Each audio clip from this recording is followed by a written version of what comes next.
Bill Austin planned to become a doctor. He moved to Minnesota in 1961 to work at his uncle's hearing aid company, hoping to save enough to attend the University of Minnesota's medical school. Before a year had passed, he decided that he might make a bigger impact on the world working in business instead of medicine. He moved to Sioux Falls to open a retail hearing aid business, where he worked on the concept of a better in-the-ear hearing aid, but then moved back to Minnesota, where he started a hearing aid repair service in the basement of his Hopkins home. In 1970, he bought a 3-employee company called Starkey Laboratories for $13,000. Convinced that Starkey's process of producing hollow plastic ear mold shells would appeal to buyers. He was right. By 1975, Starkey's sales reached $6 million. In 1983, the cowboy singer Gene Autry recommended the Starkey product to President Reagan, and when word got out that the president wore a Starkey hearing aid, orders poured in from all over the world.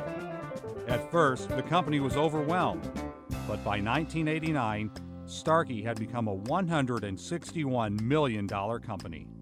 Today, it is the largest hearing aid manufacturer based in the United States, with $420 million in revenue. It sells more than 1.1 million hearing aids a year, employs 3,700 people worldwide, and has 43 locations throughout the world. At age 62, Bill Austin remains the sole owner. Not all of Starkey's patients are paying customers. The Starkey Hearing Foundation, which Austin started in 1973, conducts 150 volunteer missions a year to fit needy, hearing-impaired children with hearing aids. Since its first mission to Mexico, the foundation has given away approximately 100,000 hearing aids, and the number grows every week. At the very beginning of his career, Austin made the following vow: "I always said I would treat hearing loss, not the pocketbook. We are not just about selling hearing aids."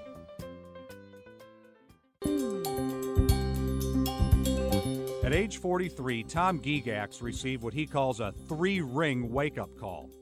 Within 6 months, his wife of 20 years asked for a divorce.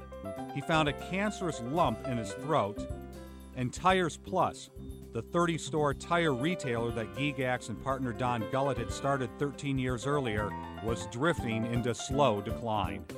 The problem, he decided, was himself. He had become what he called controlling, fearful, and phony. And then he changed himself and the business. He began radiation therapy, and it worked, and psychological therapy, which worked even better. He studied Eastern philosophies and explored healthy interpersonal behaviors. At work, he introduced new management systems based on teamwork. His new approach worked. During the 1990s, Tires Plus grew from 30 stores to 150, and the company became increasingly profitable. When Gygax and Gullett sold Tires Plus to Bridgestone Firestone in the year 2000, it had become a 1,600-employee, 9-state, 150-store chain with $200 million in annual sales. The company also achieved a score of 97.5 on its own rigorously calculated Guest Enthusiasm Index. Customers actually liked coming into our stores, where they were offered cappuccino and time to surf the internet as their children watched videos. Art prints covered the walls, and employees wore dress shirts and ties. Gygax is proud that many employees benefited from the sales through their stock options, and that most of his employees remained in their jobs. He could have retired after the sale, but he didn't. He started a writing and consulting business and wrote a book called Winning in the Game of Life, offering strategies for achieving personal wellness. He also became an active investor in approximately 10 companies. He has recently written a second book, By the Seat of Your Pants, The Ultimate Business Survival Guide. "I want to be able to help, to share, to make a difference," he says. That is what we are here for, to make a difference.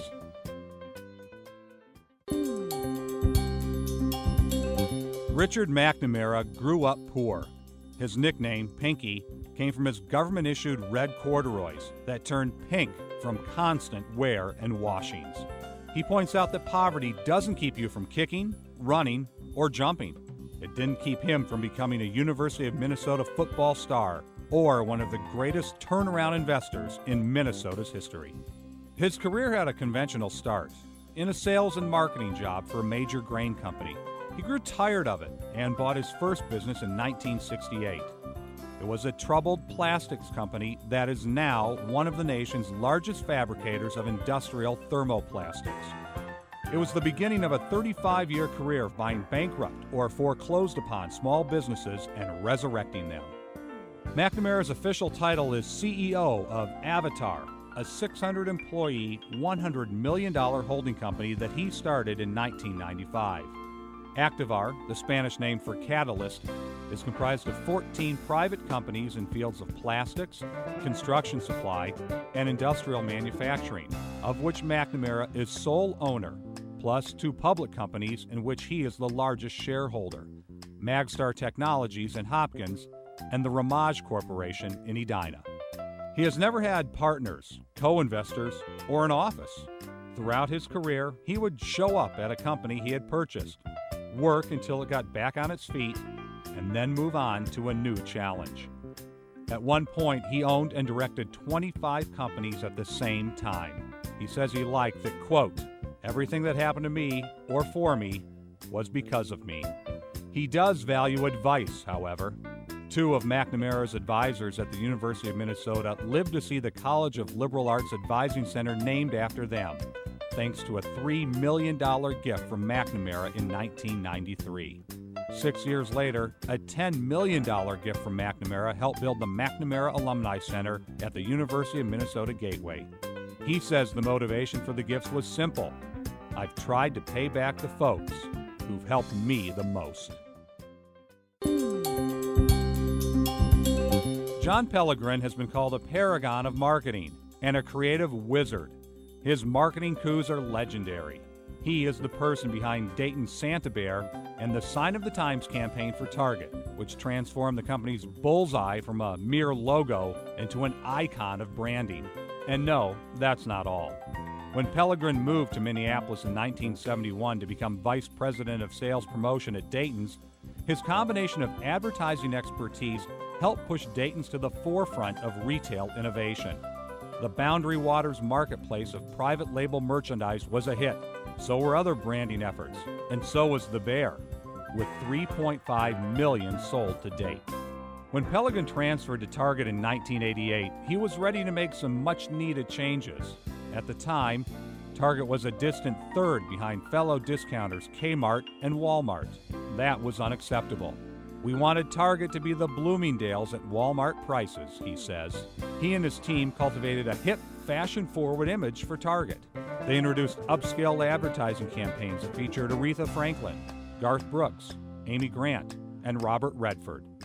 They initiated Target's Club Wed, making Target the first company to merge touch-screen computers with the old-fashioned bridal registry. Target's new product design department developed merchandise available only at Target, with ads featuring Meryl Streep and George Winston.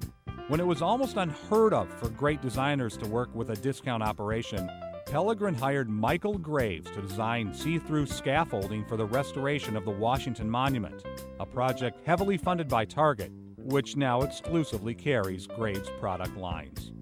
14 years ago, when it was rare for a sports arena to adopt the name of a corporate sponsor, Pellegrin sparked a trend by shepherding the placement of the Target bullseye on the Target Center. And then it seemed to be everywhere. It appeared on movable billboards and on the parka of Will Steger during his international expedition to Antarctica. It covered television screens wall to wall. It became recognizable in any size or color because John Pellegrin had turned it into gold. His secret? There are no bad ideas, he says. You listen to all of them, and then you edit them.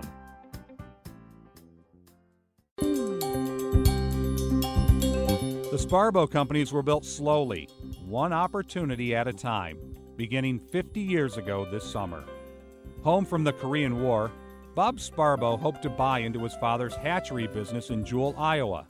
His father suggested he find his own career, so Bob founded the Spargo Chick Company in Litchfield with his life savings of $5,400. The obstacles were unending. the market for baby chicks dwindled as farm wives took jobs in the cities. Spargo responded by growing chicks into pullets and selling them to small flock operators.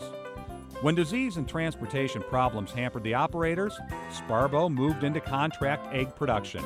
Beset by increased feed costs, he began to formulate and manufacture his own feed. Today, if you order a couple of eggs in a Midwestern restaurant, the chances are good they'll be Spargo eggs.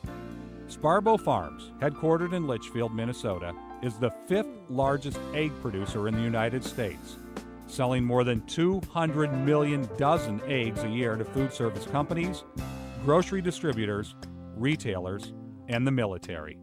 That's 200 million dozen, or 2.4 billion individual eggs laid by more than 10 million hens. And eggs aren't the only part of the Spargo story. The Spargo companies, with 600 employees and $260 million in annual sales, comprise 5 divisions. In addition to Spargo Farms, there's Spargo Foods, which produces liquid aid products, Agritech, which runs poultry nutrition and management services, Center Insurance Industry, with commercial clients in agribusiness and food industries, and Center National Bank. Bob Spargo plans to open a second bank this fall. He observes that strategic planning sounds good, but our growth has largely been due to seizing opportunities from losing markets and changes in the industry. In other words, life and work is what you make it. As Spargo explains, every one of life's experiences is a system of energy. You can respond negatively to positive experiences and positively to negative experiences. It's really up to you.